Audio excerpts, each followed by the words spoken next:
बंगाल में भी लघु कथाओं की काफी एक प्रचलन रहा है। जैसे एक तो राइटर, बहुत फेमस राइटर थे, वो पोस्ट कार्ड पे सिर्फ, तो वो पोस्ट कार्ड स्टोरी या ऐसा कुछ कहते थे। मैं मतलब हर पोस्ट कार्ड पर एक कहानी। एक कहानी, तो वो पोस्ट अरे। कार्ड स्टोरी के नाम से कुछ हम्म। चलता था, या शायद लघु कथाएं ही थी जिसको वो पोस्ट कार्ड पे ही पोस्ट लिखते थे। कार्ड पे लिखते थे। तो उस आपके पास इतना स्पेस है। आप सुन रहे हैं कहानी जानी अनजानी पीयूष अग्रवाल के साथ। चलिए आज की कहानी का सफर शुरू करते हैं। नमस्कार दोस्तों, मैं पीयूष अग्रवाल हाजिर हूं कहानी जानी अनजानी के एक नए गेस्ट एपिसोड के साथ। पर पहले, क्या आपने हमारी दशहरा स्पेशल कहानी रावण का इतिहास सुना? हम शुक्रगुजार हैं आप सभी के जिन्होंने हमें मेल मैसेज कर बताया कि उन्हें हमारी यह कोशिश कितनी पसंद आई। खासकर मीनाक्षी जी और आशीष जी, जिन्होंने कुछ नया करते रहने की प्रेरणा दी। आप भी जरूर सुनिए और जानिए रावण के जीवन से जुड़े कुछ अनसुने किस्से, और हमें जरूर बताएं कि आपको कैसा लगा। तो दोस्तों, आज कहानियों के सफर में हम कुछ और अलग लाए हैं, लघु कथाएं। आप सोच रहे होंगे कि जो हम आपको अभी तक सुनाते आ रहे हैं वही तो लघु कथाएं हैं, मतलब हिंदी की शॉर्ट स्टोरीज। पर नहीं, और बस यही खास बात है आज के एपिसोड की, जिसमें हम जानेंगे कि क्या है लघु कथाएं, और इसका अर्थ हमें समझाएंगे हमारे एक बहुत ही प्रतिभावान मेहमान, जिनका नाम है संदीप शिखर। संदीप जी थिएटर के जाने माने कलाकार हैं, और हाल फिलहाल में आप इन्हें अमेजॉन प्राइम की वेब सीरीज पंचायत में भी देख चुके हैं। इनका जन्म धनबाद झारखंड में हुआ। अपने स्कूल के दिनों से ही इन्हें थिएटर और राइटिंग में रुचि रही है। 1995 से इन्होंने लिखना शुरू किया, और इनकी लिखी नाटक ट्रेडमिल को first festival of contemporary Indian theatre in Paris 2013 में सिलेक्ट किया गया। इन्हें विनोद दोषी फेलोशिप अवार्ड से भी नवाजा गया है। ये आजकल बैंगलोर में रहते हैं और यहाँ के प्रसिद्ध इंडियन एंसेंबल थिएटर ग्रुप के संस्थापक सदस्यों में से एक हैं। इनके बारे में और जानकारी के लिए आप हमारी वेबसाइट piyushagarwal.com के शो नोट्स पर जाएं। आज का एपिसोड शुरू करने से पहले मैं बता दूं कि आज का एपिसोड काफी अलग है। हम संदीप जी के साथ 3 लघु कथाएं पढ़ेंगे, और साथ ही यह भी गहराई से समझेंगे कि लघु कथाएं होती क्या है, कैसे उनको पढ़ा जाए, और आप में जो लिखते हैं कैसे वो भी लघु कथाएं लिख सकते हैं।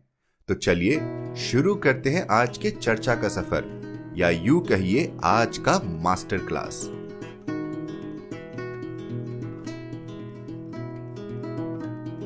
संदीप जी नमस्कार, आपका स्वागत है कहानी जानी अनजानी के इस खास एपिसोड में। हमें बहुत ही खुशी हो रही है कि आप हमारे लिए समय निकाल पाए अपने इतने ही ज्यादा बिजी स्केड्यूल से। और मैं ये भी आशा कर रहा हूँ कि आज की जो हम चर्चा करने का वाले हैं कहानियों पे, उससे सुनकर उसे उसके बारे में बातें करके हमें तो कुछ सीखने मिलेगा ही, हमारे सुनने वालों को भी बहुत कुछ सीखने मिलेगा। जी, बहुत बहुत धन्यवाद पीयूष आपका। और मैं आभार प्रकट करता हूँ कि आपने ऐसे मंच पे मुझे याद किया। अ, और ऐसे चीज़ों में व्यस्तताएं चाहे जितनी भी हो, इंसान को वक्त निकालना ही चाहिए, क्योंकि ये मेरे मन का काम है, कहानियों पे बातें करना, कविताओं पर बातें करना। तो मैं बहुत धन्यवाद देता हूँ कि आपने मुझे बुलाया, और शायद हम आज कुछ कुछ अर्थपूर्ण बात कर सकें। जी। बिल्कुल बिल्कुल। और ज्यादा सस्पेंस नहीं बनाते हैं, तो जो लोग सुन रहे हैं मैं उनको बताना चाहूंगा कि भाई आज का जो एपिसोड है, ये गेस्ट एपिसोड, हम इस पर किस बारे में बात करने वाले हैं। हम इसमें लघु कथाओं के बारे में बात करने वाले हैं।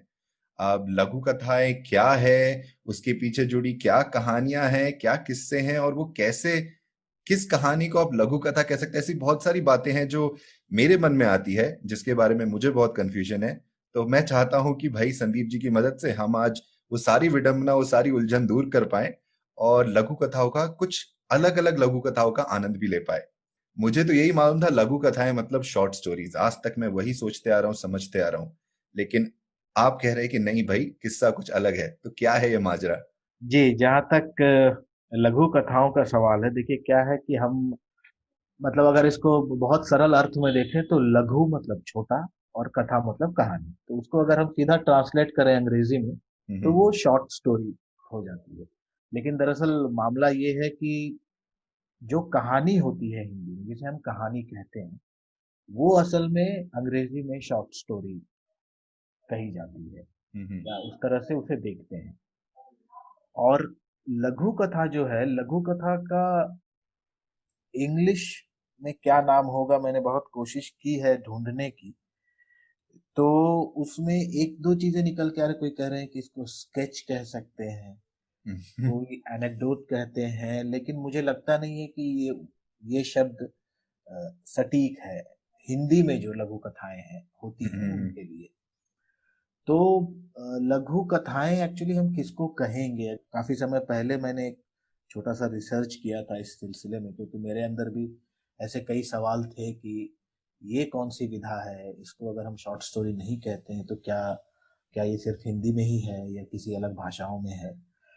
तो मैंने बहुत जितने साहित्यकार मेरे संपर्क में आए, मतलब मैं बात कर रहा हूँ करीब 20 साल पहले की, तो उन दिनों मैंने उन सब से बातचीत की और ये मुद्दा निकल कर आया कि लघु कथा का अर्थ है कि आप एक घटना को घटना के बारे में बताते हैं।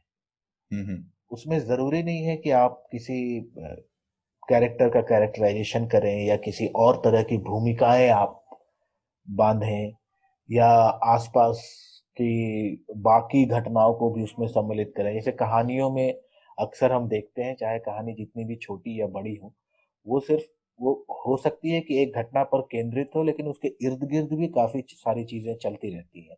हम्म। लेकिन लघु कथा में स्ट्रेट अवे आप मुद्दे पर आते हैं और कोई एक सवाल, कोई एक भाव छोड़कर चले जाते हैं। तो इससे ये समझ में आती है बात कि लघु कथा सिर्फ उसके लेंथ को लेकर किसी कहानी को हम लघु कथा नहीं कह सकते, कि अगर हम्म। वो छोटी है तो इसका मतलब वो लघु कथा है, ऐसा नहीं है। लघु कथा 2-3 लाइन की भी हो सकती है, लघु कथा 2-3 पन्नों की भी हो सकती है। वो डिपेंड करता है कि आप उस घटना को, सिर्फ उस घटना को ध्यान में रख के आप उसको कैसे पाठकों तक पहुंचा रहे हैं।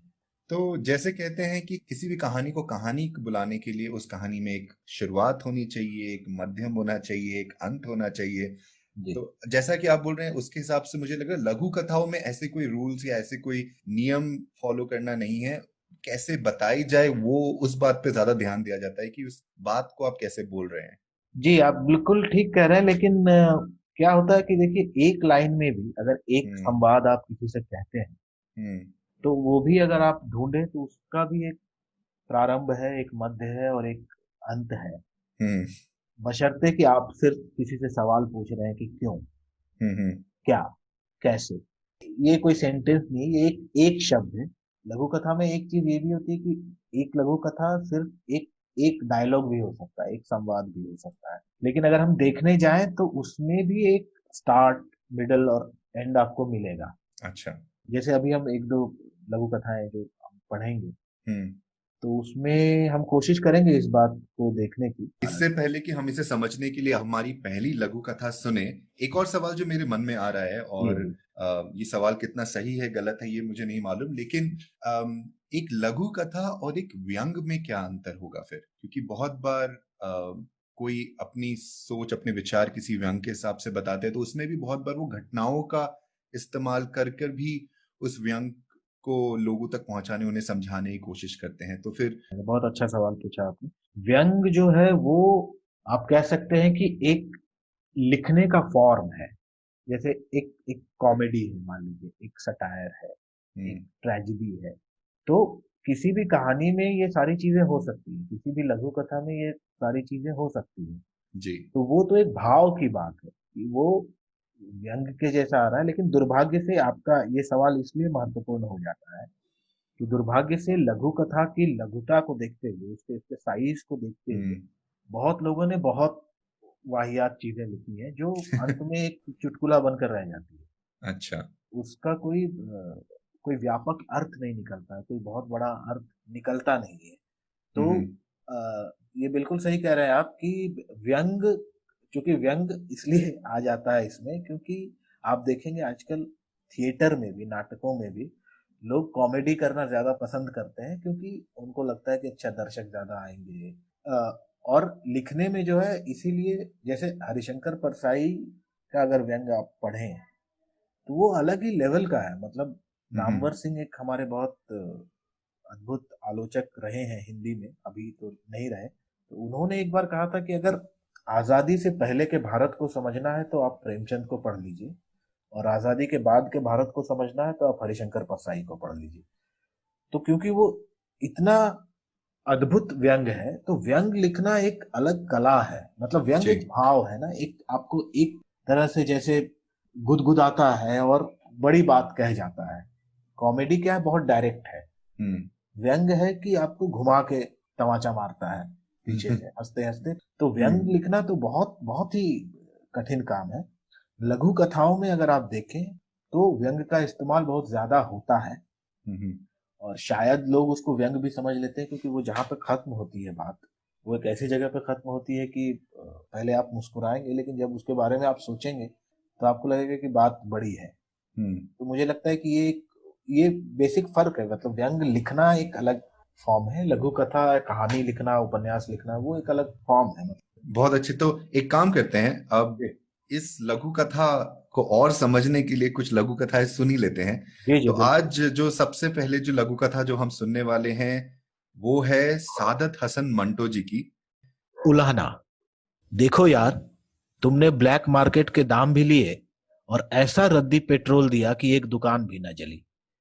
तो इसमें अगर आप देखें तो इसमें क्या नहीं है। मतलब वो किसी को कह रहा है कि जैसे कि ब्लैक मार्केट के दाम भी लिए और ऐसा रद्दी पेट्रोल दिया। अब देखिए करप्शन किस हद तक है कि मैंने तुम्हें डबल पैसा दिया डबल पैसे दिए। और तुमने ऐसा रद्दी पेट्रोल दिया कि एक दुकान भी नहीं जली। अब ये जो मामला है, ये एक लाइन में आपकी पूरी व्यवस्था को दर्शा देता है। हम्म। ब्लैक मार्केट, आपका करप्शन, और ये जो दुकान जलने की जो बात है, ये बात है। दुकान जलना बहुत बड़ी बात है। मतलब हम्म। तो ये जो एक कम्युनल मामला भी जो है हम्म। वो कितनी सफाई से, बिना कुछ बोले, बिना कुछ किसी को छेड़े, हम्म। सिर्फ दो शब्दों में उन्होंने समझा दिया है। तो ये एक तरह से अगर आप देखें तो आप इसको व्यंग कह सकते हैं, हम्म। ये है। लेकिन अगर आप थोड़ी सी गहराई में जाएं तो ये कितना अद्भुत है कि दो लाइनों में या एक लाइन में, पता नहीं तीन लाइन, इसमें तो तीन लाइन है लेकिन डायलॉग तो एक ही है, संवाद एक ही है। जी। तो ये पूरी व्यवस्था को इतने अच्छे से दर्शाता है जो शायद ये कहने के लिए लोगों ने बहुत बड़ी बड़ी लंबी चौड़ी चीजें लिखी है। बट मुझे लगता है कि ये एक संवाद इतना काफी है कहने के लिए कि जो हमारी जो व्यवस्था है उसकी हालत क्या है। हम्म। तो ये उन्होंने कब लिखी होगी, मतलब 40 साल पहले लिखी होगी शायद। और इसके मायने आज भी नहीं बदले हैं, आज भी बिल्कुल आप नहीं इसे बदले हैं, बिल्कुल नहीं बदले हैं, बल्कि ये आज ज्यादा रेलिवेंस ज्यादा हो गया है। रिलेवेंट है। हम्म। देखिए लघु कथा का सबसे मजेदार मामला ये है कि अगर आप उस पर सोचेंगे हम्म। तो बहुत मजा आएगा। अगर आप जैसे कहानियों में क्या है ना, कहानी का रस आपको तुरंत मिलता है। जी। लघु कथा का रस आपको थोड़े, लघु समय कथा, बाद मिलता है। हाँ वो अच्छी शराब की तरह होती है जो धीरे धीरे धीरे धीरे, वो देसी शराब नहीं है कि आपने मारा और टाइट हो गए आप, वैसा नहीं है। तो ये अच्छी शराब की तरह असर करता है धीरे धीरे धीरे धीरे। अभी जो लघु कथा हमने सुनी उसके बारे में और सोच रहा हूँ, तो एक खास बात ये भी लग रही है कि आप जितने ज्यादा सवाल पूछ रहे हैं उस लघु कथा को सुनकर कि भाई क्यों ऐसा कहा होगा, किसने कहा होगा, जिसने ये कहा वो किस तरह का इंसान होगा, वो बिल्कुल किस मुसीबतों से जूझ रहा होगा, उसका समय कैसा है। तो जितने ज्यादा सवाल उठ रहे हैं उतनी ज्यादा ये लघु कथा और भी ज्यादा रोमांचक और बिल्कुल। अगर आप ये दो कैरेक्टर के बारे में सोचें, हम्म। एक तो सुन रहा है हम्म। जिसने उसको ब्लैक मार्केट के दाम पेट्रोल दिया, हम्म। खराब पेट्रोल दिया, वो इंसान कैसा होगा। और हम्म। दूसरा ये इंसान जिसने उससे लिया, हम्म। सब कुछ किया, दुकान जलाने की कोशिश की, दुकान भी नहीं जली, और वो आके इसको बता रहा। तो ये दो कैरेक्टर जो है, ये अगर हम थोड़ा इसको डिटेल में हम्म। जाए अपने, हम्म। तो बहुत कुछ सोचने पर आपको विवश करती है इस तरह की लघु कथाएं। बहुत खूब। चलिए और ज्यादा समझने के लिए सादत हसन मंटो जी की आप एक और हमारे लिए लघु कथा लेकर आए हैं। जी चलिए वो पढ़ा जाए। अगली लघु कथा जो है हमारे पास वो है जूता। जूता कि हुजूम ने रुख बदला और सर गंगाराम के बुत पर पिल पड़े। लाठियां बरसाई गई, ईंट और पत्थर फेंके गए। एक ने मुंह पर तारकोल मल दिया, दूसरे ने बहुत से पुराने जूते जमा किए और उनका हार बनाकर बुत के गले में डालने के लिए आगे बढ़ा। मगर पुलिस आ गई और गोलियां चलनी शुरू हो गई। जूतों का हार पहनाने वाला जख्मी हो गया, चुनांचे मरहम पट्टी के लिए उसे सर गंगाराम अस्पताल भेज दिया गया। तो ये लघु कथा है कि सर गंगाराम के बुत पे एक स्टैचू सर गंगाराम का लगा हुआ है कहीं, और उस पर लोगों ने पत्थर फेंके, कालिख मले, माला पहनाया जूतों का, और ये वो, फिर पुलिस आई, गोलियां चली, लाठी चली, जो कुछ भगदड़ हुआ, और जो लोग जख्मी हुए जिन्होंने जूते का माला वगैरह पहनाया था उनको सर गंगाराम अस्पताल भेज दिया गया। तो आप तो ये कितना अद्भुत है कि वो जिसके खिलाफ आप खड़े हैं वही आपको बचा रहे हैं। हाँ, मतलब उन्हीं के नाम से वो अस्पताल है और आप वहीं जा रहे हैं। हाँ, ऐसा भी नहीं है कि आप वहां जाने से आपका कोई विरोध है कि नहीं उसका अस्पताल है तो मैं नहीं जाऊंगा, क्योंकि जब आपकी जान पर बन आती है या कुछ ऐसी विडंबना आती है तो फिर तो लोग गधे को भी बाप कहने लगते हैं। वो जो हम शुरुआत और मिडिल और एंड ढूंढ रहे थे, तो जैसे अगर हम इसको देखें, ये जूता जो है, तो इसकी एक शुरुआत है कि एक पुतला है, वहां पे लोग माला वाला चढ़ा रहे हैं। इसका एक मिडिल है कि बीच में पुलिस आ जाती है, गोलियां चलती है, मतलब, और अंत यह है कि उसको फिर हॉस्पिटल में भेज दिया जाता है। और आपसे सवाल पूछने के बाद मुझे भी ये ख्याल आया कि भाई अगर कहें कि कथाओं और कहानियों का ये फॉर्मेट होता है या इस तरीके से ये नियम होते हैं जो वो फॉलो करते हैं, तो एक तरह से जब हम लघु कथाएं पढ़ रहे हैं तो वो भी तो एक तरह से कथा ही है। जी तो, हाँ, बिल्कुल। तो वो भी फॉर्मेट तो फॉलो करेंगे ही। हाँ हाँ, बिल्कुल बिल्कुल। तो वो एक फॉर्मेट तो होता ही, और ये शायद अनायास आ भी जाता है, लोग शायद एकदम सोचते भी नहीं है इस बारे में और सोचना भी नहीं चाहिए। हम्म तो वो कुछ भी आप लिखें तो उसमें वो आ ही जाता है। अब वो कितना अच्छा आता है कितना खराब आता है वो अलग डिबेट है, लेकिन आप कुछ भी लिखते हैं, आप एक ढंग का व्हाट्सएप भी लिखें तो उसमें भी आ ही जाएंगी चीजें। संदीप जी, क्योंकि हम लिखने के बारे में बात कर रहे हैं और आप इतना अच्छा खुद लिखते हैं, आपने कई सारी नाटक लिखे हैं, आपने कविताएं लिखी है, आपने लघु कथाएं भी लिखी हैं। जी। तो आपके हिसाब से लिखते समय, क्योंकि हमारे सुनने वालों में से बहुत ऐसे लोग हैं जो लिखना पसंद करते हैं, तो लिखते समय क्या इंसान को यह सोचना चाहिए कि वो किस तरह की कहानी लिख रहा है, या उसे बस कहानी या कथा सुनाने में ध्यान रखना चाहिए, वो चाहे कितनी लंबी है, कितनी छोटी है, कैरेक्टराइजेशन है कि नहीं, जो बात वो कहना चाहती है बस उसी पे गौर करना चाहिए कि वो बात कहने के लिए उनको कितने शब्दों की जरूरत है? जी, बहुत अच्छा सवाल पूछा आपने और इसका आसान जवाब तो देना मुश्किल है। तो पहली बात तो ये है कि आप कुछ भी लिखते हैं, आपके जहन में एक थॉट आता है, एक आइडिया आता है, या कहीं से भी आप इंस्पायर्ड होते हैं कुछ लिखने के लिए, तभी आप लिखना चाहते हैं। तो अब बात आती है कि आप इसको किस फॉर्मेट में डालेंगे। क्या वो कविता होगी, कहानी होगी, नाटक होगा, क्या होगा, वो चुनना आपके हाथ में है कि वो किस फॉर्म में आप उसको लिखेंगे। फिर आपके पास जो कंटेंट है उसके माध्यम से आप लिखना शुरू करते हैं। अगर मान लीजिए आपने, मैं कहानी के माध्यम से इसको लिखूंगा, तो आप कहानी लिखते हैं। अब कहानी के अंदर भी बहुत अलग अलग फॉर्म आप ला सकते हैं, किस फॉर्म में आप इसको डालेंगे। अगर हम कहानियों की फिर बात करें, तो लिखने से पहले कहानियां पढ़ना बहुत जरूरी है। बहुत सारी कहानियां अगर आपने पढ़ी तो आपको एक तरह का आइडिया है। जैसे हम बात कर रहे थे, अगर लघु कथा कैसे लिखी जाती है, लघु कथा में अगर आप आसपास की चीजों को भी इंक्लूड करना शुरू करें तो फिर वो लघु कथा नहीं रह जाएगी और वो फिर कहानी भी नहीं बन पाएगी। तो ये बहुत जरूरी है कि सबसे पहले तो आप बहुत सारी कहानियां पढ़ें जो कि लोगों ने पढ़ी होंगी निश्चित रूप से। और ये मत सोचिए कि अभी किसी भी चीज की, इवन कविताओं की, मैं आजकल 5 या 6 ड्राफ्ट लिखता हूँ एक कविता की। तो ऐसा नहीं है कि एक बार आपने एक कविता लिख दी तो वो कविता हो गई। हो भी सकती है, शायद इतने टैलेंटेड हो लोग कि आपने एक बार में लिख दिया। जैसे मुझे पहले ये आइडिया नहीं था कि कविताओं के भी ड्राफ्ट लिखे जाते हैं। मुझे लगता था एक बार में लिख दिया तो हो गया, लेकिन ऐसा नहीं है। उसी तरह से अगर आप कहानी लिख रहे हैं तो आप पहली कहानी में तो वो सब लिख डालें जो आप कहना चाहते हैं पहले ड्राफ्ट में। बिल्कुल। और फिर आप उसको पढ़ें और देखें कि अच्छा इसमें से अगर ये निकाल दूं, ये निकाल दूं, और फिर उसके कई सारे ड्राफ्ट आप लिखें तभी होगा वो, नहीं तो नहीं होगा। आप कुछ भी लिखना। हमें लिखते समय एडिटिंग नहीं करना चाहिए, बिल्कुल। जो बहुत बार हम कर देते हैं, लेकिन उसमें असली भाव, आप जो सोच रहे हैं, आप जिस तरीके से सोच रहे हो, बहुत कुछ गुम हो जाता है, वो एडिट हो जाता है, और जो हाँ, सच्चाई है और वो बहुत बाहर नहीं समय आ ऐसा पाती। होता है कि जब हम लिखने बैठते हैं तो हमारे पास सिर्फ एक ख्याल होता है, हम्म। हमारे पास पूरी कहानी नहीं होती। हम्म। शायद हमें ये पता होता है कि अच्छा इस बात को हम यहाँ से शुरू करेंगे और यहाँ खत्म करेंगे। मुझे नहीं पता है कि मैं पहला शब्द कौन सा लिखूंगा, या पहली पंक्ति मेरी क्या होगी, हम्म। और अगर पहली लिख भी दी मैंने, दूसरी कौन सी होगी, तीसरी कौन सी होगी, चौथी कौन सी, ये हमें नहीं पता होती। तो मुझे लगता है किसी भी थॉट को या किसी भी भाव को रोकना बिल्कुल नहीं चाहिए।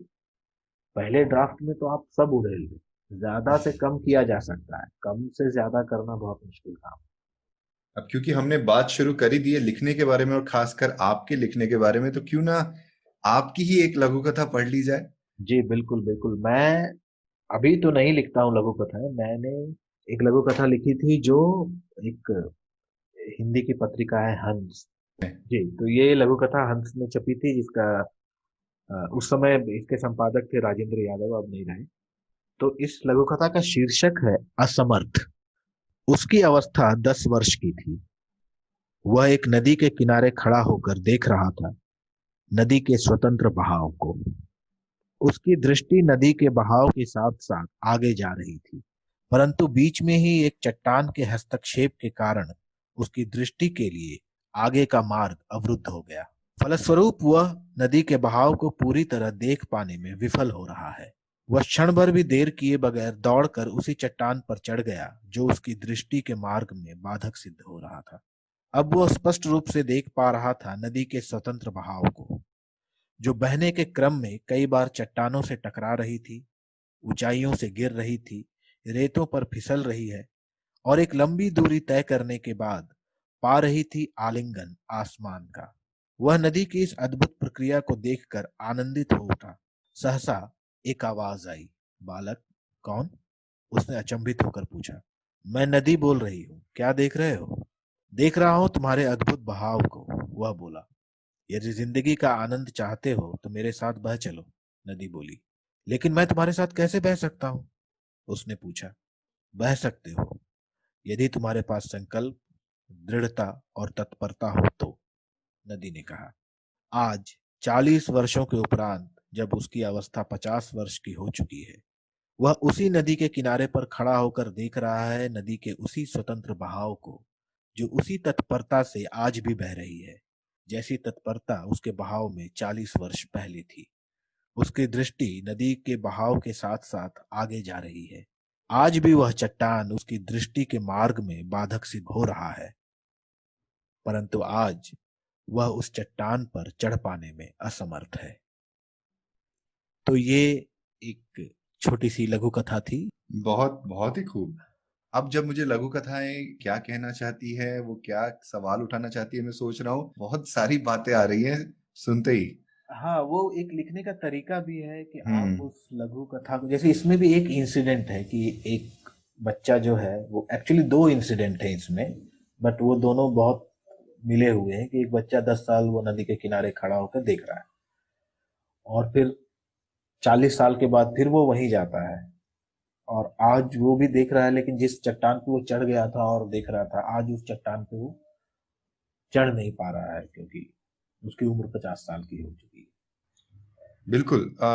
और एक और ख्याल जो मेरे मन में ये भी आ रहा है, वो यह है कि 40 साल बाद में वह चट्टान पर चढ़ने में असमर्थ है, और 40 साल पहले वह नदी के साथ बहने में भी असमर्थ था।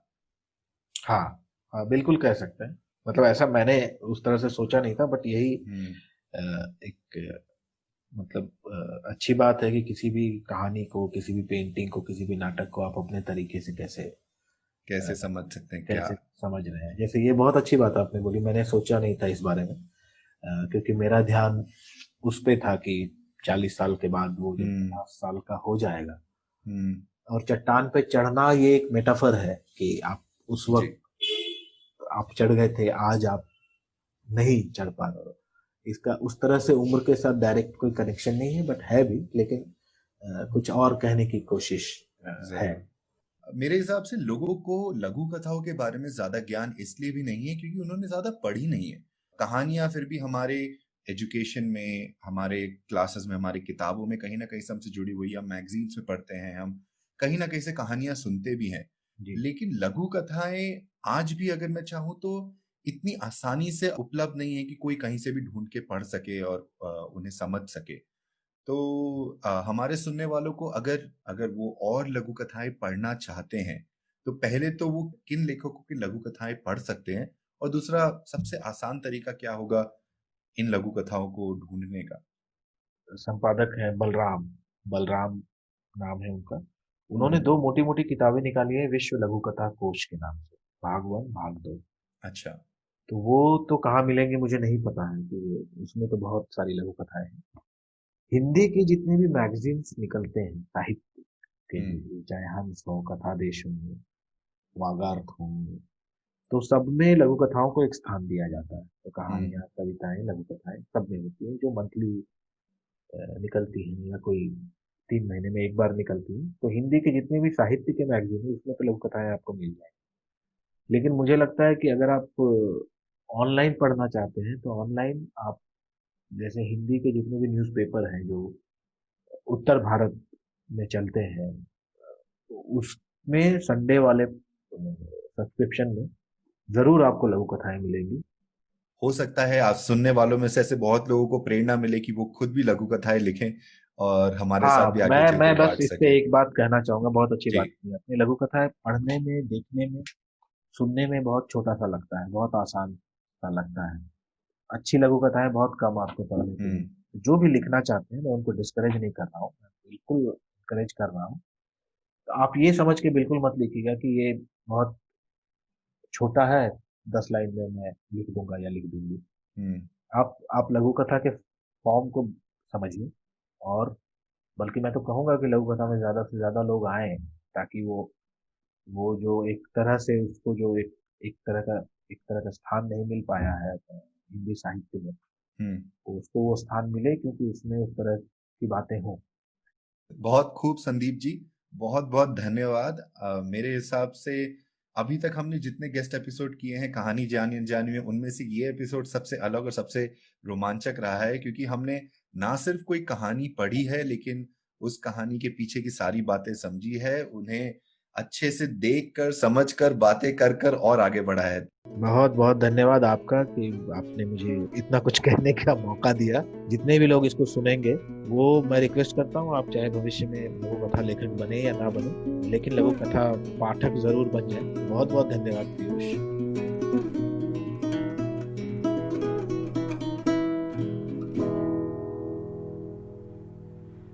तो दोस्तों, कैसी लगी आपको हमारी हिंदी साहित्य पर यह चर्चा और संदीप जी से मुलाकात? क्या हमें और ऐसे एपिसोड्स बनाने चाहिए?